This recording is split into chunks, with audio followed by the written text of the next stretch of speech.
This is one of my favorite parts of working on cars. This thing always decides to bother me when I'm working.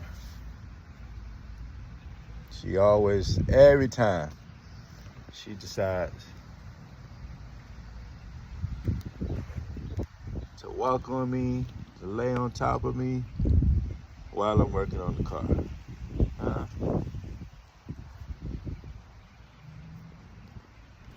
Are you enjoying yourself?